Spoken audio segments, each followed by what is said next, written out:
Hi, everyone. It's so good to see you. Welcome back. This is our third and last webinar of our series, Be the One, Consistently Responsive Co-Parent in High Conflict Divorce or High Conflict Post-Divorce Co-Parenting. I know that you are in a tough spot if you are watching this video, and I hope you had watched already my webinars 1 and 2, because that's where I laid out all the science behind what's happening to your child's brain and mind-body system, cognition, academics, emotional regulation. So what's going on in your child's mental universe when the two co-parents cannot be on the same page of friendly collaborative parenting. And also in webinar number 2, I laid down the science about what happens to you as being the consistent target to post-separation conflict and sometimes even abuse, which in some cases, I know that it can go on and on and on for more than a year, sometimes even more than a decade. And unfortunately, this happens more to moms and women than to men. But I know it's not always a mom that's in this situation. So if you are a dad, please stay with us, because you may be the healthier parent, or you may be a father figure in someone's life who needs you, or maybe your sister is going through this and you can be that supportive partner. So I am here mostly for women and moms. All of my clients are primarily moms, but again, I welcome dads. We just celebrated Father's Day last weekend in the US, and this holiday always makes me pray that we have more and more conscious dads, conscious fathers, and co-parents joining our movement into conscious parenting and conscious co-parenting. But today, my focus is how do we bring it all together when the separation has happened already, the impact of the high conflict co-parenting is established. You've learned about this in webinar 1 about your child, in webinar 2 about yourself. So now what do you do? That's the question, right? Okay, so I know the implications. I know this is not healthy, what's happening, but it is happening. So how am I going to help my child? And that's exactly why I'm here, because my experience in both educational settings, also coaching settings, also partially my clients' experiences, and a lot of what I see around me, also academic literature and what research converges to, is that if a child has one, not two, but one consistently responsive, attuned adult in their lives, despite all adversity and conflict, that one adult is the buffer. When I say buffer, we mean is the protective factor between the ongoing chronic stress and the child's development. So if you are here and you're asking yourself, okay, so what do I do now? Is everything lost? Am I hopeless? No, you're not. As a matter of fact, you are hopeful, because like I said, clinical practice, empirical data, and research, attachment theory-based research, they all converge to one hypothesis, which is one parent is enough. Two parents is ideal. A whole village is even better. But if we're here talking about high conflict co-parenting, it's most probably just one parent doing the heavy work of secure attachment. And that's what this workshop is about today. So don't worry, a lot of the materials I'm going to reference as I go along. You will also see the books. I'm going to show you physically some of the books that I'm referencing. And also these 3 webinars are going to be hosted on my platform. All of this is going to be turned into one self-paced course if you decide to watch everything together at your own pace later. So in that particular format, you're going to have a lot of the peer-reviewed articles and the research that I'm basing all this on. Okay, so let's get into it. Before I pull up my presentation, I want to say that I see you. I know this is probably the hardest time in your life. You feel absolutely alone in the world and absolutely abandoned by everybody, most likely, because nobody understands your fight. The family court system definitely doesn't understand your fight because we know emotional abuse and parental alienation is very hard to demonstrate in court. So it's a silent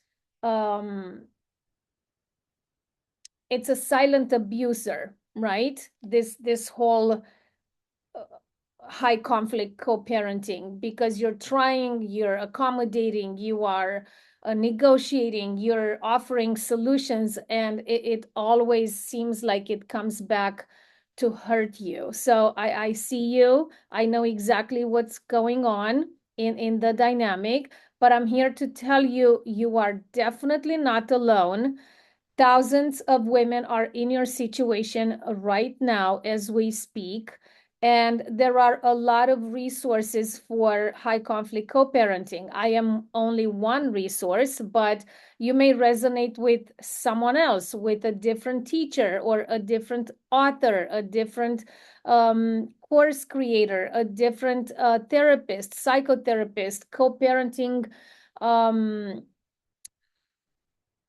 coach or advisor. There are lots of resources. A lot of them are absolutely free online if you know where to look, and some of them are out of pocket cost, but nothing is unattainable. I promise you that. That's why a lot of my materials are free now on YouTube. They're free on my blog, because I want everyone who is in this situation to have a starting point and to have a place to begin.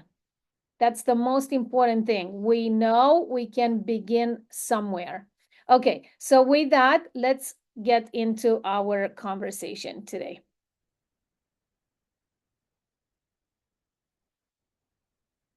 Okay, so today we're focusing on real practical tools that you can use in your timeshare with your child when he or she or they are with you.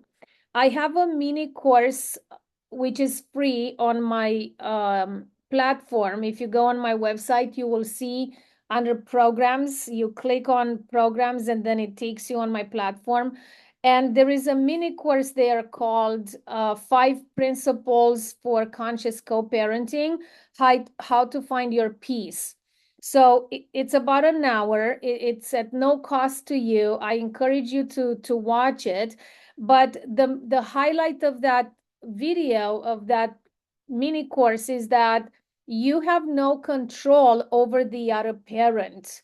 As much as you would absolutely give anything to quote unquote make the other parent see the damage that they are doing by constantly creating drama and conflict, you may not achieve that ever. And you may be in this co-parenting dynamic with this person all the way until your child turns 18. And and co-parenting ends. So I think this is step one, is radical acceptance. The way Dr. Ramani talks about radical acceptance in narcissistic abusive relationships, right? If we radically accept that the other co-parent may never change in any way, shape, or form for whatever reasons that are beyond our power and control, then you take that acceptance back and you turn it into power and agency for the time in which you have the child with you. So some of you have the kids with you 50% of the time. Maybe you do 1 week and 1 week. Maybe you do 3 days and 4 days. Some of you may have more than 50% of overnights, which is great. The more time your child is in your direct physical care, the more influence you have on how you help your child process the high conflict. And we'll talk about that later. So radical acceptance is there's nothing you can do to change the other co-parent. Therefore, let's focus on what we can do when the child is with us. So there's a lot that you already know about theory of attachment. You hear these words over and over again. I went into depth in webinar 1 and webinar 2. And today, a little bit, again, we're reviving those concepts. But what all this means is that a child needs a lot of emotional safety with at least one adult that's consistently attuned to the emotional needs of the child, so that child develops with a sense of safety in the world, because the resiliency comes from a sense of safety. There's a lot of conversation about, oh, children are resilient, they're adapting to whatever comes their way. Well, yes, they're adapting, and that's why it's called adaptation. It's not resiliency. It's literally the brain adapting to the environment, right? It's like a tree that is on the side of a big cliff, right? The tree is going to adapt to its environment. Maybe will grow oblique instead of high up, right? So resiliency doesn't come from adaptation. Resiliency comes from a sense of safety in the world. And a child's sense of safety comes from consistent millions and millions and millions of micro moments of interaction between the child and that adult, in which the child has a felt sense of this person has my back. So we don't have to be perfect parents. We don't have to aim to never make a mistake as parents. As long as we go into repair, that's what's building more connection, actually, in the parent-child relationship. So a child needs a safe base, which means he or she has a felt sense of this person has my back no matter what I do. And this is very important for children under the age of 5, under the age of 7, and under the age of 12. Your North Star must be in your parenting that you have your child's back, no matter how they quote unquote misbehave or mess up. You're there to contain and to ensure a safe, secure base. And we'll talk about how we do that later, so they can feel seen and heard and soothed and therefore secure. By the way, this language is taken from Dr. Daniel Siegel's book or books, because he repeats this same language in all of his books, but I highly recommend his book, The Power of Showing Up, or The Whole Brain Child. Okay. Like we said in the webinars before, your child doesn't need perfect parents, and your child doesn't need a perfect home or a perfect family. They need one consistently connected, attuned adult. And that's you. Be the one. That's you. You are the one. So one secure attachment figure is enough to change your child's trajectory. Again, you cannot control what happens in the other home. You can only control what you do and how you show up and how you react, how you behave in your child's presence when they are with you. And what the child needs from you is for you to be regulated, connected, and most importantly, consistent. You will hear me say the word consistent probably 100 times by the end of this recording, because it is the single most influencing factor, is consistency over time. Doing it one time, not enough. Doing it 100 times, not enough. It has to be consistent over the board, over time, until your child turns at a minimum 14 years old. This is what protects in the long term, what protects your child. Okay, so like I said, we'll talk about, well, we already talked a little bit about secure attachment, secure base. We'll talk about real tools that I've learned from my training and my certification with hand-in-hand parenting by connection, called Special Time, Stay Listening, and Play Listening. We will talk about how to speak to your child about separation. I will remind you about compassionate inquiry and the whole concept around compassion and self-compassion. And we will end with a proposal of what could a daily ritual look like between you and your child to ensure consistent connection and protection.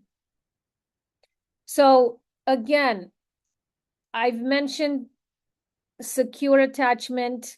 I've mentioned that we know from John Bowlby's research that children are biologically driven to seek attachment, closeness towards their caring adults, usually the mom and the dad.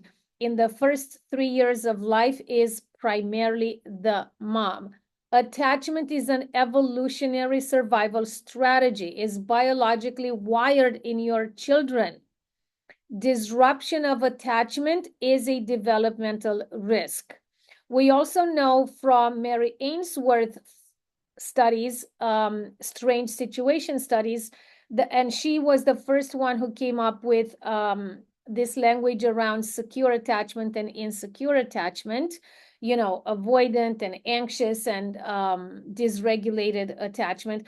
The point here is that we don't want our kids to develop, to adapt to their environment in such a way that they become adults with avoidant attachment, anxious attachment, or even more troubling, dysregulated, disorganized attachment. We want our children to grow up, to develop into an adult with a secure attachment style, because that's going to determine the future partner that they will choose, their future friends, how they will navigate relationships, how they are going to set boundaries to people who are not good to them. Everything depends on the work that we're doing right now in 0 to 7 or 0 to 12. And one sensitive, consistent, attuned caregiver is sufficient to establish a safe sense of security. And from Dr. Gordon Neufeld's research, we know that attachment is the orienting relationship. Dr. Gordon Neufeld in his book, Hold On to Your Kids, which is a seminal book. I'm going to reference this book over and over again. He shows that when children are not securely attached to a parental figure, they will peer attach, they will peer orient. So we want our children to feel safe around us and with us. We want them to perceive us as being their North Star, their guide in life, so they can come to us for orientation. Because in the absence of that type of relationship, the child is going to attach or gravitate or orient towards their peer groups. And peer orientation has a lot of dangers. I'm not going to go into this now, but when you read the book, you will see. And what's heightening these dangers is the online environment. So the screen time, the digital platforms, the video games, the social media, the texting, the chat groups. In other words, not only that your child is already in a disoriented situation with the parents being in high conflict, so that's already disorienting and difficult. But now they don't feel they have a safe base with you nor with the other parent. And because the child's brain cannot be unattached, they're going to seek refuge and guidance in their peer group.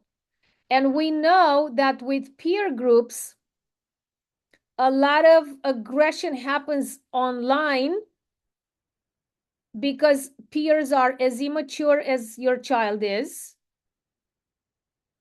and they hide behind the screens, right? Not to talk about how the brain of a screen addicted child looks like the brain of a substance abuse addicted person. So there's a lot of issues from a neurobiology standpoint, but in terms of the content, what is our child finding in those peer groups, right? What kind of conversations they're having, what kind of bullying is happening, what kind of body image comparison is happening, especially for girls, what kind of dehumanizing aggression, attack, violent type of environments are they navigating online, right? So for digital dangers and the dangers of the digital platforms replacing the natural family of a child, I want you to read this book first, Hold On to Your Kids by Dr. Gordon Neufeld and Dr. Gabor Mate, written together. And you can also look into the research by Dr. Jonathan Haidt and his book, The Anxious Generation. Okay, so this slide is about the why. Why do we care? Why do we want to take on the task and the role and the privilege of being the one consistently responsive co-parent? Because if we don't, they're going to orient themselves around their peer group, further worse, around their peer group online, and even more dangerous, they could orient themselves and develop an attachment relationship with an adult that you have no idea about. So that's why you want to be the one. Be the one. So a child needs to feel safe, seen, soothed, and secure. Again, This is from the book and the study, The Power of Showing Up, written by Dr. Daniel Siegel and Tina Bryson, published in 2020. Secure attachment is built when a child experiences a caregiver as a reliable, safe haven, which means comfort under stress, and a secure base, support for exploration. This is not about perfection, it's about consistent responsiveness. How do we build secure attachment? By being attuned, by being responsive, being consistent, and taking responsibility for the repair. I'm going to say this again, by taking responsibility for the repair, because our connection with our child is going to break many times a day. If you have a very young child, like a toddler, it's going to break. That cycle of connection is going to break 100 times a day. If you have a teenager, we're almost always in rupture, but we always have to attempt a repair. So the sweet spot of attuned parenting is that we don't give up on reconnection when a conflict happens, when the child has a tantrum, when the other parent drops off the child in a absolute dysregulated state, when your child needs 24 hours to reattune themselves to you after they spent maybe the weekend or the week in the other household. We never give up on reattunement, repair, no matter what the rupture is about. And we do this all the time. So it's consistent. I know it's also exhausting, but that's the only way to do it. That it's the only way we create this safe haven. Responsiveness and attunement, same thing. The idea here is that do not be naive that once you do a repair one time, the job is done. No, 10 minutes later, it can happen again. The next morning, it will happen again. The next day, it will happen 3 times over or 7. We just have to radically accept that the child is going to go into rupture from us many, many times, and we work on repair as many times. The repair is the parent's responsibility. That is never the child's responsibility. Even if the child has done something wrong, if they were rude, if they didn't listen to you, they didn't follow instructions, they said something painful or hurting to you, maybe they are aggressive, they're hitting their sibling, whatever the behavior is, the repair is on us. So attunement, responsiveness, consistency, and repair over and over again. This slide says the same thing. I'm not going to say it, read everything on it, but the single most, I'm going to read a quote here. The single most common factor for children who develop resilience is at least one stable and committed relationship with a supportive parent, caregiver, or other adult. This is from the National Scientific Council on the Developing Child from Harvard University. So in the middle of any chaos or any ongoing chronic over years conflict with the other parent, you have to be the calm in the middle of the storm. That's your baseline. Your baseline is that you know there is always a storm coming, and you have the tools to stay calm, to remain the calm in the middle of the storm. Okay. This is, I promise you, the last slide before I go into talking about hands-on tools. I couldn't talk about the tools that I'm going to talk about without talking about the role of emotions in your child's mind, body system, in your child's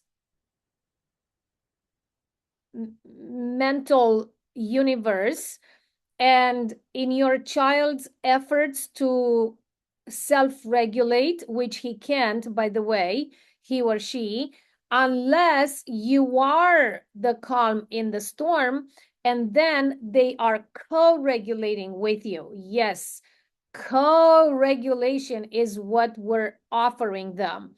We are borrowing our calm nervous system to a dysregulated child so they can calm themselves down through our calm presence, and then they come back into rational thinking.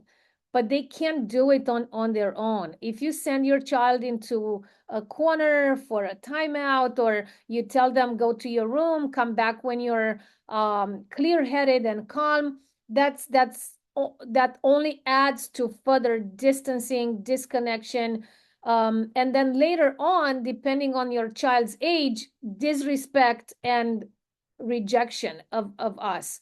So the role of emotions, why is this work so difficult?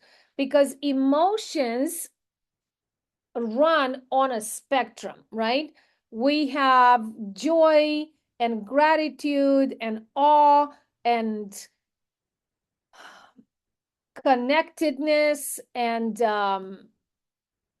love on one end of the spectrum, and we have a rage and aggression and despite and disgust and depressed sadness and jealousy and envy on this other side of the spectrum. And we want only to be here where the rainbow is, right?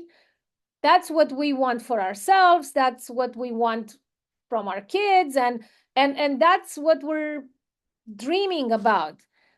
But in reality, for a child to be able to experience all these beautiful, joyful emotions, they have to be able to experience the entire spectrum of emotions.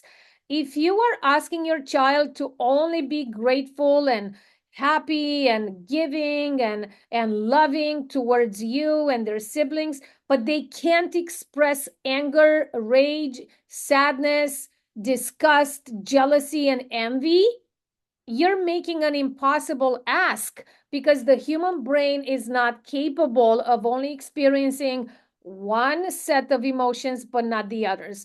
So this work is so hard because in high conflict co-parenting, we don't get to see our child joyful and happy and grateful and connected very often.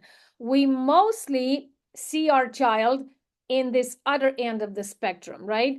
But this is so healthy. It is so healthy because it helps the child clean up their nervous system, which gets logged and clogged by anxiety, by exhaustion, by confusion, and rage against both of you and the other co-parent.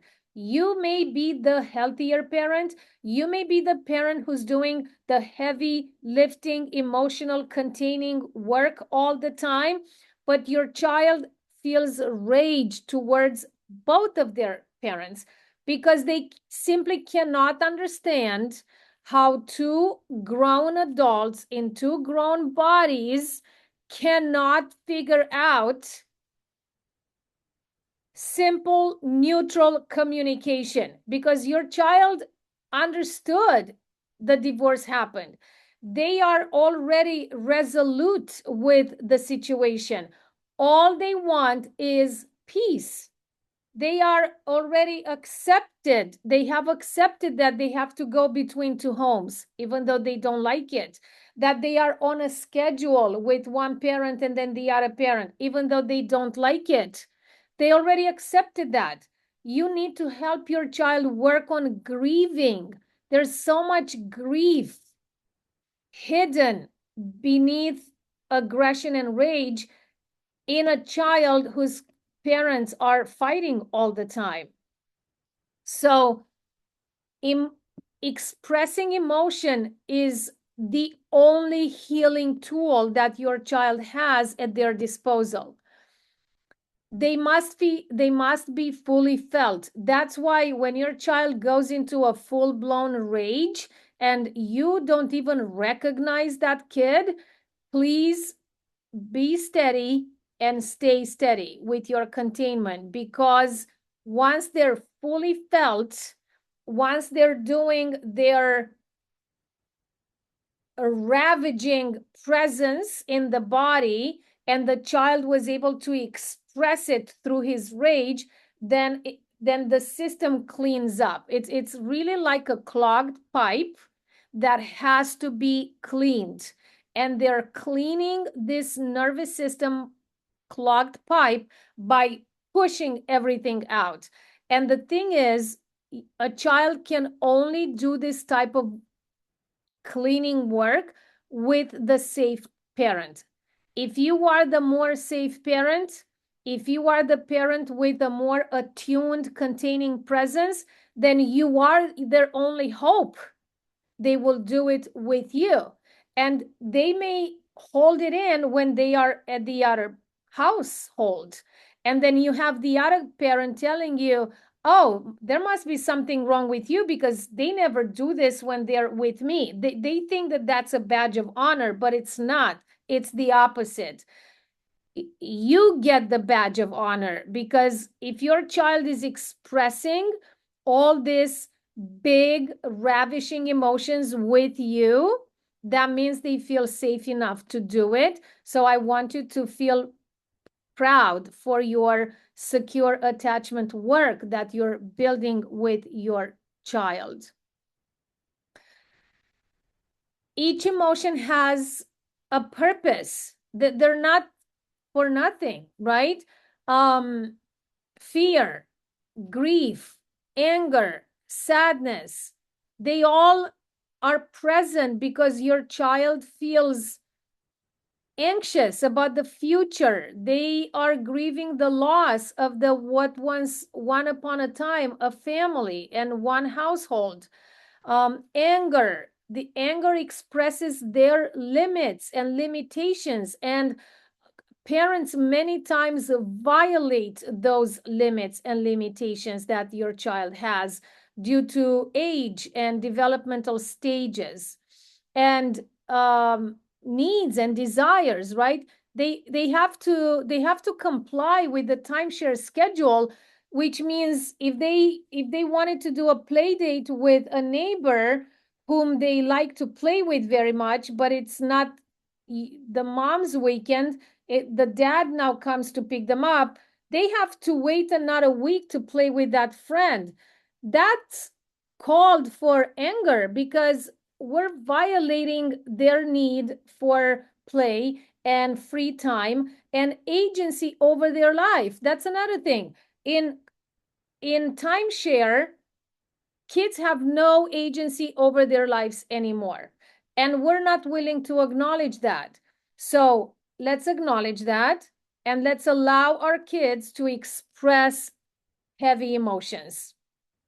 Okay, when we don't allow that and we quote unquote label them as misbehaviors or bad, what happens? Watch my webinar 1 because I go in depth, but that accumulated rage and stress and confusion and disorientation, it hijacks the thinking brain. It hijacks their ability to pay attention in school, to think creatively, to solve problems, to connect with their friends.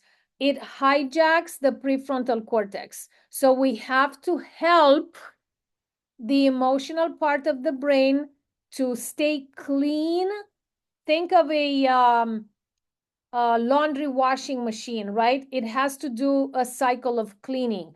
We have to help our kid do that so their thinking brain is unclogged. It's free of garbage so they can do the job of growing and developing.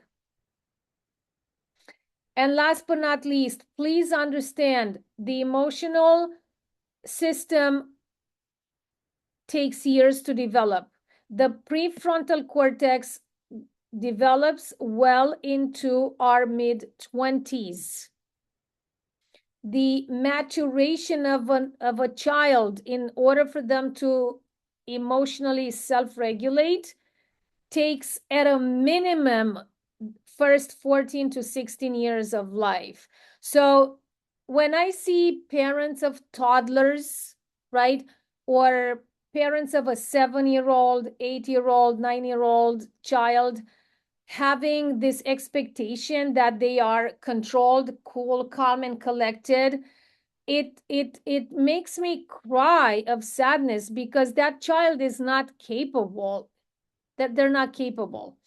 If I ask you, a grown adult, how do you self-regulate when you fight with your ex-spouse or when you were married and you were fighting? Were you self-regulated? No, you were not. That's why the relationship ended, because you were not self-regulated, the other person was not self-regulated, and the conflict only grew. So if as adults we can't do the work of self-regulation in high conflict or high pain, how can we expect a 7-year-old, a 3-year-old, a 9-year-old, an 11-year-old? We can't. So we have to stick with the science and understand what a child can and cannot do from an operational system, right? What is the brain capable of doing depending on my child's age? Okay, so let me move into our tools for connection, and what can you do in this everyday consistent behavior that I keep talking about. What can you do over and over and over again so you can maintain this felt sense of safety that your child has in relationship to you? Okay, so the very first tool, which is a magical tool that I learned many, many years ago in my training with hand-in-hand parenting, is called special time. It's magical, it's connecting, it's almost effortless, and anybody can do it. You can do it. I can do it. I've done it a million times with my son, especially when he was little. And it's life-changing for both you and the child. So what is special time the way Hand in Hand teaches parents? Special time is a dedicated time, one-on-one, with one child at a time. In other words, if you have multiple children, you have to find a way to have special time only with one child at a time. It's a time in which you dedicate your full attention, your full committed attention to your child, without multitasking, without worrying about anyone else and anything else. We are not looking at our phone when we do special time. We don't cook, we don't clean, we don't worry about work, we are not planning for an event, nothing. We clear our mind and we clear our calendar, so to say. But it doesn't have to be long. You can do as little as 5 minutes at a time, or 7 minutes, 10 minutes, 15 minutes, 20 minutes. But start with 5 minutes a day. You don't have to go into 20 minutes from the very beginning. And you let the child lead the way. You tell your kid, after dinner tomorrow, so we announce it, we build a little bit of anticipation and predictability around it, and we tell the child, after dinner tonight or tomorrow, I will do anything you want for 10 minutes. And when I say anything you want, within the confinements of the home, as long as we're not driving, so we have to stay in the house, and it cannot involve screens if you don't want that at all, right? Or you can say it can't involve cooking. I had a mom once who told me that the first time she offered special time to her pre-teenager, um, she didn't expect that he would say, "Oh, I want us to bake something. I've always wanted to try out this recipe to bake a pie or something." And she thought that special time was supposed to be 10 minutes, 15 minutes, and it turned into a 2 hour cooking, baking type of class. And the kitchen was a mess at the end. So, no, you can gently inform your child that you will do anything they want for the time that you set, as long as, and then you set your confinements. Maybe it's only in the house, or we can drive anywhere, or we're not painting, or whatever your limitations are. But make sure you communicate that in a gentle way so it doesn't sound like punishment. Now, why is special time so magical? Number one, parents all over the world do a lot of things for their children. All parents love their children. You love your children. And in your mind, you know that your child must know how much you love them, because you're doing all this myriad, infinite list of things for them, right? Driving, picking up, dropping off, cooking, planning events, birthday parties, doing laundry, cleaning the house, organizing play dates, all of these amazing things, right? But guess what? The child doesn't perceive you as caring to who they are outside of all this busyness. Because as you're doing this million things, which are very necessary, right?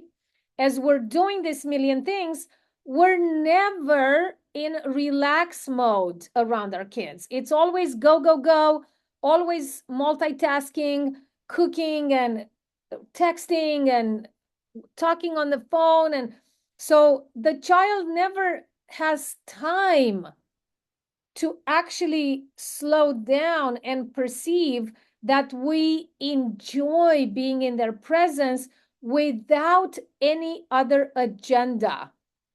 And that's where the felt sense of safety is going to build from over time. Okay, one of them. So it fills your child's cup of connection every day. It signals a very important message, which says, you are important to me. I make it a priority for us to spend time, slow time, not go, go, go time. And it's a priority to me. It's important to me to discover you. That's why I'll do whatever you want us to do, because it's an opportunity for me to discover who you are outside of school requirements and athletics requirements and the other co-parent requirements and cultural requirements and gender requirements, financial requirements. I want to see who you are as a being. So you're important to me, and it gives me joy to discover you with no agenda. It reduces attention-seeking behaviors over time, all that neediness and clinging and whining. It reduces that over time. It builds secure attachment, of course, and your child feels seen, chosen, and valued. Okay. Another vital life-saving tool that saved me, and it saved my relationship with my son, and it also saved all the clients' lives that I've worked with, because they've learned how to do it and they applied it in their everyday parenting life, no matter the situation. And this tool is called Stay Listening. Also, the name is coined by Hand in Hand Parenting. I've learned it in my training from Hand in Hand Parenting. Stay listening is so hard for the parents and equally so transformational for the relationship. So what does it mean? Exactly as the name implies, stay and listen. It's staying warmly present while your child has a full emotional release. You do not fix, distract, or stop the feelings. You hold the space. Your calm presence is the intervention. How to do it? Stay close. Don't walk away. Don't go into another room. Do not physically abandon your child. Put your phone away. Make eye contact. Get down at your child's level. Sit on the floor if your child is very young and a toddler. Listen to whatever your child is telling you, because they are basically almost unconsciously just blurting out words. They don't even know what they're saying, but they have to say something because the rage, the anger, the grief, the confusion, they're so overwhelming for the child that they have to do multiple offloading behaviors to get rid of that overwhelming emotion. They do it through language, saying all kinds of nasty things. They're doing it through movement. You may have a child who's running up and down the house like this. They may do it through behavior, like throwing something or breaking things, right? Of course, you have to intervene and set limits and keep your child safe. We do not let children hurt themselves or somebody else. But if they're not hurting themselves, if they're not hurting another person, you included, if it's just a matter of energy and motion, which is what emotion is, then we allow the child to do the whole cleaning cycle. Just saying simple words like, I'm here, I'm listening, I know this is so hard on you, I am so sorry for this feeling so hard. Every now and then, you don't have to do it all the time. So stay listening is you basically holding the space, keeping the child safe, and not saying very much. You let the emotional storm run its full course. Why this works? Because emotions are finally expressed and released and not stored in the body. Because we learned in the other webinars, when you are an adult with disorganized attachment style, avoidant or anxious, why? Because your emotions kept being stored in your body. The body keeps the store, the body keeps the score. And as an adult now, you have to work what happened to you in childhood in therapy. So now you have a chance to help your child not develop anxious attachment styles, avoidant or disorganized. So emotions are expressed and released instead of stored. Your child learns a very important lesson, which is that feelings are safe in your presence. It rebuilds the nervous system's emotional capacity.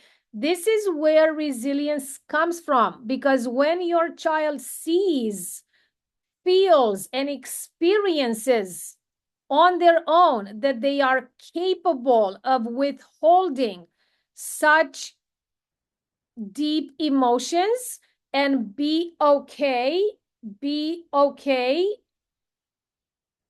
to withstand them and release them.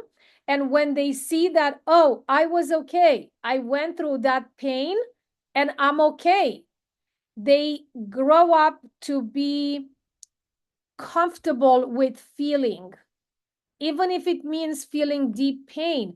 But that's the definition of a mentally healthy person. It's having the capacity to feel all spectrum of emotions, feeling the right feeling in the right circumstance, and having the confidence that they can go through the feeling and be okay. That's emotional resiliency. That's mental toughness.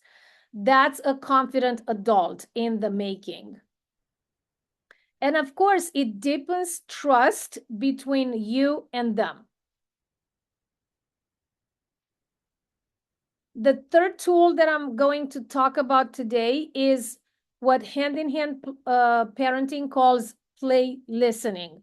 So child-led play, where the parent takes the one down position, which means the less powerful one, being playful, silly, clumsy, and letting the child win in a playful manner. It helps the child release stress through laughter and play. And here I want to mention roughhousing, wrestling, physical play. You know, when my child was under the age of 7, for years and years and years in my living room, I had a huge mat. We were always on the mat playing, wrestling, because I wanted him to be able to release big, heavy emotions in all ways possible. And also we were doing roughhousing and wrestling and jiu-jitsu moves and judo and all of these things, of course, in a very safe containment, because I was controlling that. But that way he was able to feel powerful and empowered. He learned to trust his own body, his own instinct. He learned how to control his body. He learned what he could and could not do, what his limitations were, right? Where his agency was. So we are our child's ticket to healthy development. We are the child's best bet, and we have to do the work that's required. Okay, so some examples of play listening are, you are the less powerful one, you are the bad guy or the monster who gets defeated. They beat you at different games, you fall and you look helpless, and you will let them teach you the right way. So all of these things are under play listening. Play listening is magical because once a child gets to release stored stress through all that beautiful movement, they may get into expressing unexpected emotions like sadness, maybe, or they might out of nowhere start confessing something that you would have never expected, right? Why? Because as the body got cleaned up, they feel more at ease. They feel more attuned to the things that are a burden to them, and they have the courage and the confidence in the safety of the nest, right? Of the connection that you built, to let it all out, to confess it to you, to tell you something that maybe they didn't even know it was important to tell you, right? So again, just like special time, play listening is a discovering tool. It's a tool that builds trust beyond the physical aspect of it, right? And then in play, we laugh and we are silly. We give ourselves permission not to be so by the book as we normally run our lives, right? So laughter releases cortisol and other stress hormones. So it's very, very healing. It builds warmth and connection between you and your child. It helps your child process fear, shame, and powerlessness. It restores closeness after a rupture, conflict, painful transitions. And play is the language of childhood. Meet them there. So on this slide, you see on the very bottom that I am referencing two books that I want to show you. And I want you to purchase them, read them, listen to them on Audible, whatever rocks your boat. But please look into these books. They are seminal work for safe attachment. Okay, so the first one is called Listen and is written by the founder of Hand in Hand Parenting. Her name is Patty Wipfler. Also, she has a co-author, a certified parenting instructor from Hand in Hand Parenting, Tasha Shore, and it's called Listen: 5 simple tools to meet your everyday parenting challenges. If you are taking this course again as a one-stop shop on my platform, where we have webinar 1, 2, and now 3, I'm going to list all the resources in there as well, but you can pause the video right now and write down the name of the book. Again, Listen: 5 Simple Tools to Meet Your Everyday Parenting Challenges by Patty Wipfler, the founder of Hand in Hand Parenting. An amazing person. And the other seminal book that you have to read if you haven't already, it's called Playful Parenting by Dr. Larry Cohen. An exciting new approach to help raise children, to nurture close connections, solve behavior problems, and encourage confidence. This book has been around for probably 3 decades now. Larry Cohen has done tremendous pioneering work on the role of play in child development and how parents can become more playful themselves.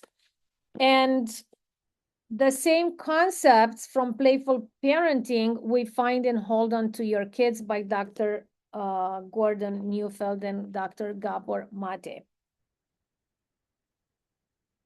Okay, so to recap, we talked about special time, we talked about stay listening, and we talked about play listening. These 3 tools, you will find them in different books, different parenting authors, presented in different ways with different language, but it's all the same concept, that at the base of safe attachment and connection is the parent's ability to stay calm and attuned and listen in the middle of the storm.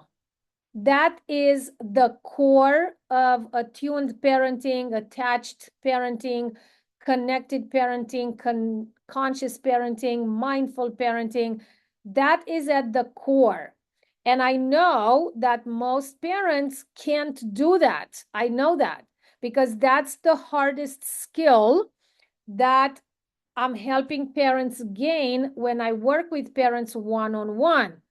But at least you know what it takes and you know where you are on the scale of ability to stay calm in the middle of big emotional storms. And if you can't do that right now, that's how you know you need a little bit of help, because you can do it. Every single parent can do this.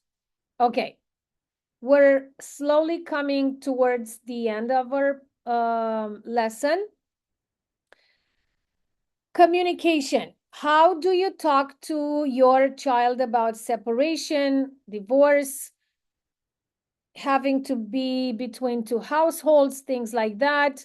So what we want to avoid in our communication with our children, because it harms the child, is speaking poorly about the other parent despite what the other parent does, using the child to carry messages or information from one parent to the other, asking the child to be a spy on our behalf, to take note of what's happening in the other household. And when they come to us, we start asking spy-like questions, asking them to choose a side. Whose side are you with? Who do you want to live with? Which parent do you love more? Do you love me? Do you love mommy more? Do you love daddy more? That is absolutely harmful to the child. Or saying that everything is fine, everything is fine. Everything is not fine. And we have to admit that to the child until things settle and become okay. We have to admit that there is conflict and we're learning to navigate the conflict together. What's helpful to the child and what's healing to the child to hear is, this is not your fault. Both of us love you and this will never change. Both of us will always be here for you. It's okay to feel sad, angry, or confused. All of your feelings are welcomed here. You don't have to choose a parent. You are allowed to love both of us. And tell me how you're feeling. I'm here for you and I'm listening without judging.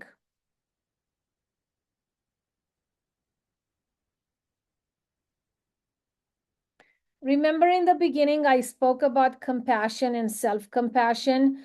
Well, you might already know that I trained in compassionate inquiry, which is a psychotherapy approach based in the science of compassion, developed by Dr. Gabor Mate. And what I want to take from that training and pass it on to you is that we want to meet our children's emotions with curiosity and not fear.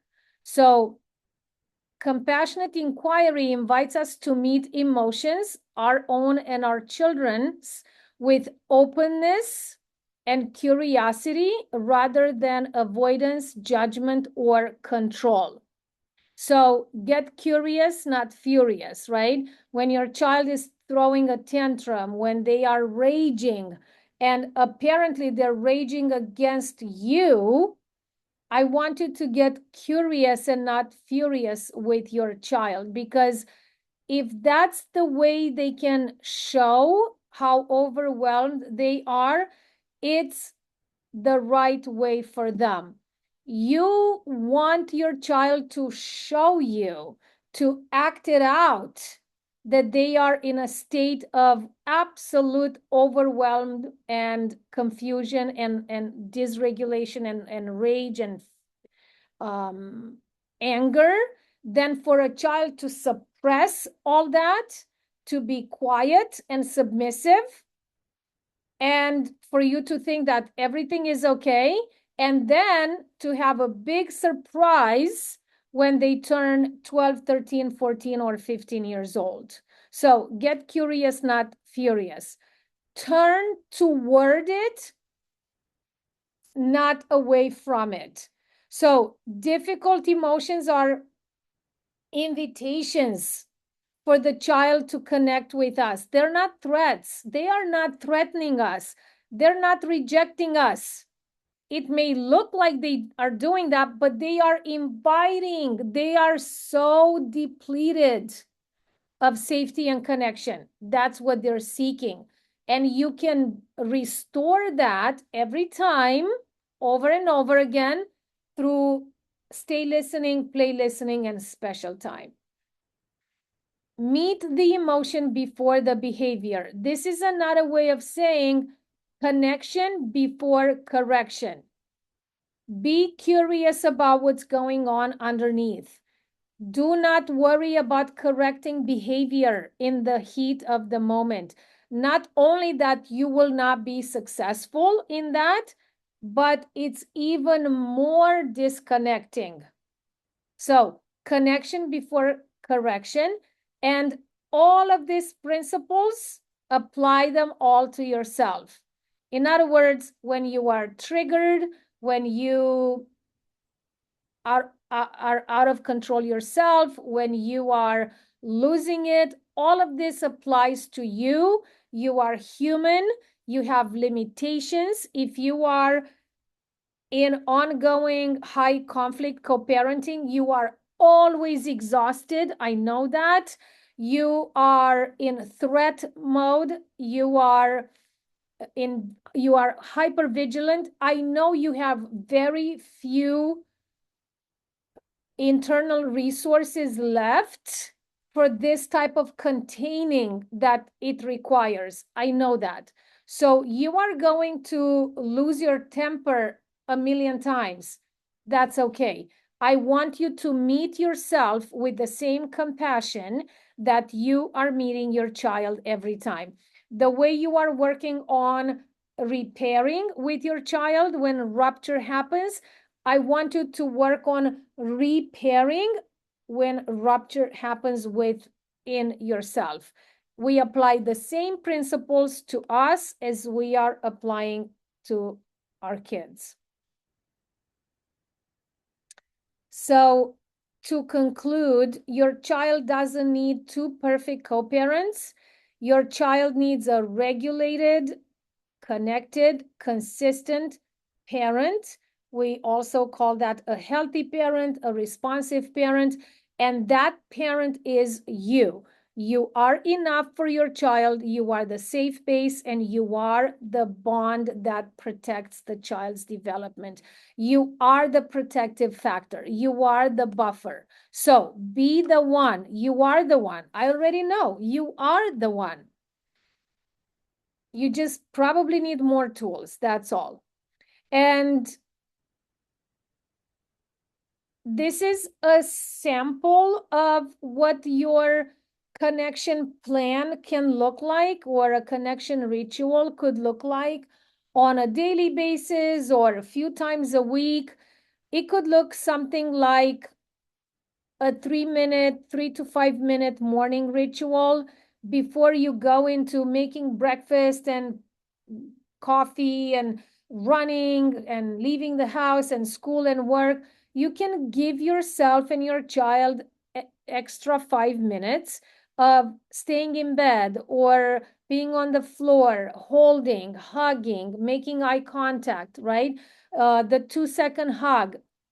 I want you to create a habit in which your good mornings are slow, right? Slow start, slow living versus fast living. Anytime throughout the day, the afternoon, evening, before getting home from school, after dinner, or after the bath, like anytime throughout the day, if you could find the perfect time for you to start embedding special time, that is going to change the game of connection for you and your child. Remember, it can be less than 20 minutes. It's child-led. You have no agenda. I want you to announce it ahead of time. Don't just out of the blue say, okay, special time. I have 5 minutes. Don't do that. That's very disrupting. You follow their lead. You're fully present. And remember, no multitasking. You are basking in their presence. And a small evening ritual could be, again, a long hug, a slow ending, right? It's not, okay, dinner, bath, okay, go to bed, turn off your light, okay, I'll see you in the morning, and we leave the child alone so they can self-soothe. No, we don't do that here. So, you stay with them, you linger, you soothe them before bedtime. Sleep is so important. Sleep becomes dysregulated in chronic high conflict and chronic stress. So make sure you really attune to your child's needs for soothing at night, depending on your child's age, because night comes with the reactivation of a lot of triggers and fears. So make sure you plan your night and evening in such a way that you have 5, 10, 15 extra minutes. Nothing else is more important, believe me. Not doing the dishes, not doing not a load of laundry, not leaving the kitchen spotless. None of that is important. All of that has zero value compounded over time. What's important is that you attune to your child's emotional needs in key moments of the day, right? The morning is when the brain gets a restart. It's a reset. And in the evening, it's when the brain says, now I am safe enough to deeply relax. Because if your child can't do that, they are not waking up refreshed. And then over time, this is like compounded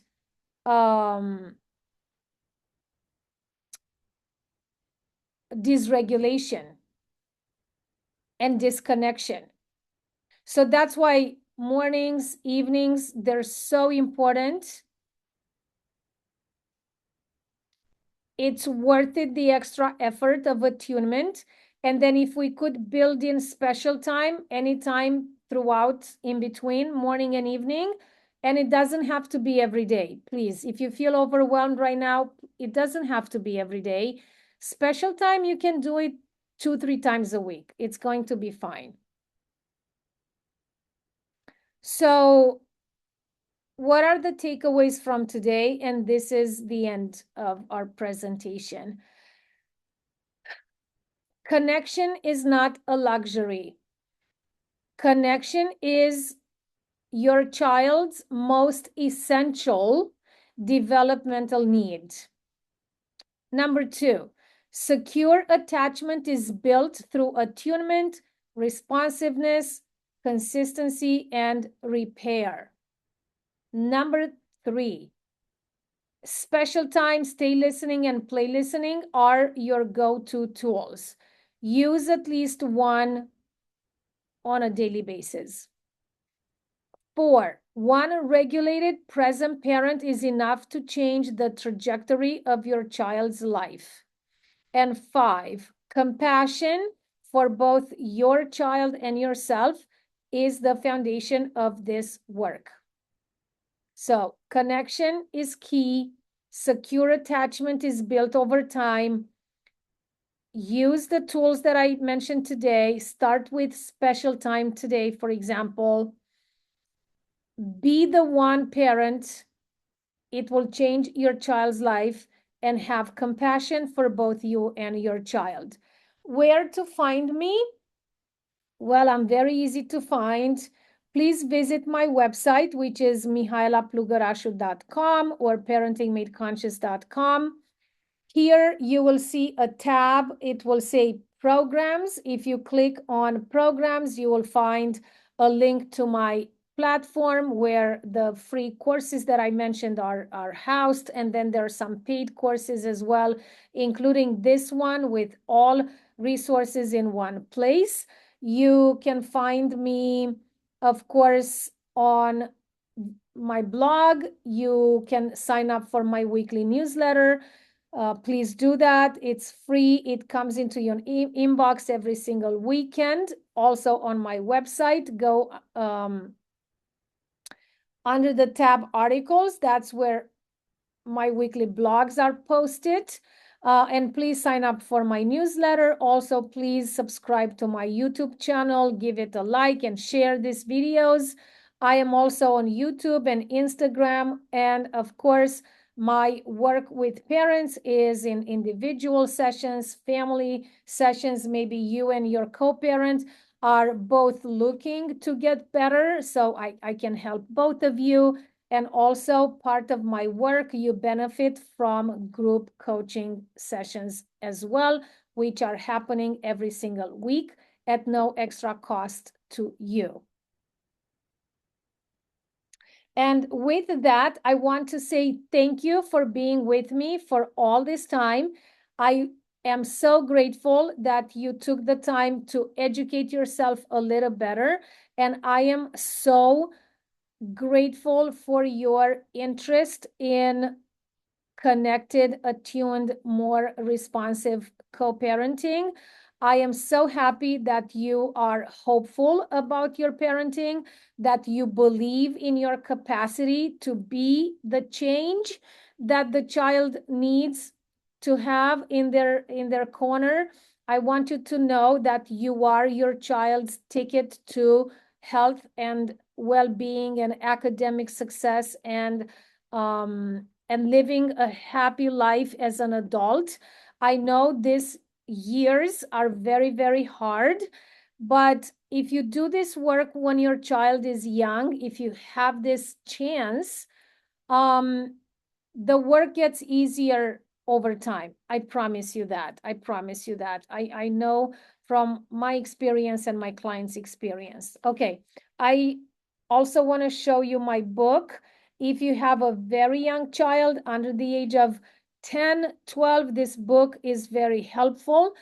But I left it to the end because if you read Hold On to Your Kids by the masters of attachment-based parenting, Dr. Gordon Neufeld and Dr. Gabor Mate.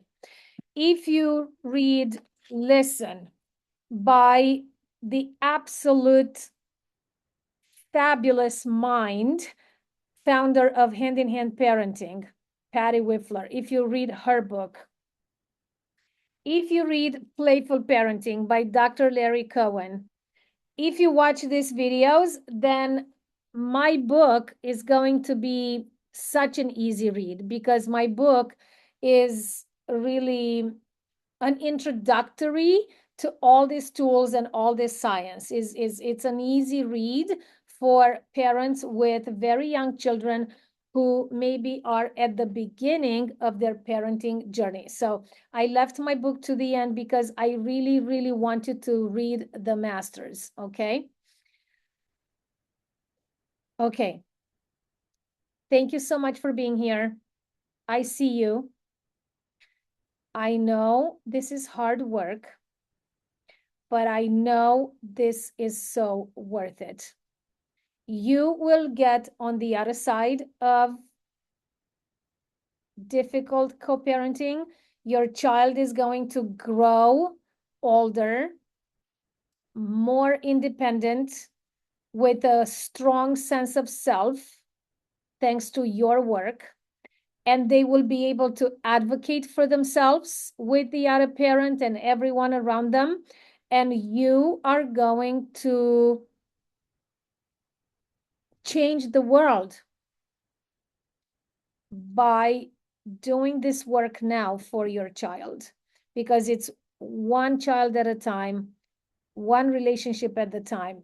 Your child is going to go on and do amazing things in the world despite the adversity in their life at this moment. And it's going to be the circle of giving upon giving upon giving. You are a change maker. I want you to believe in your capacity to change the world, because you don't have to change the world at a big scale. You change the world and the future of this society by being here now for your children in the face of adversity. That's your only mission. That's a promise. With that, thank you, and I will see you hopefully in my sessions. Bye.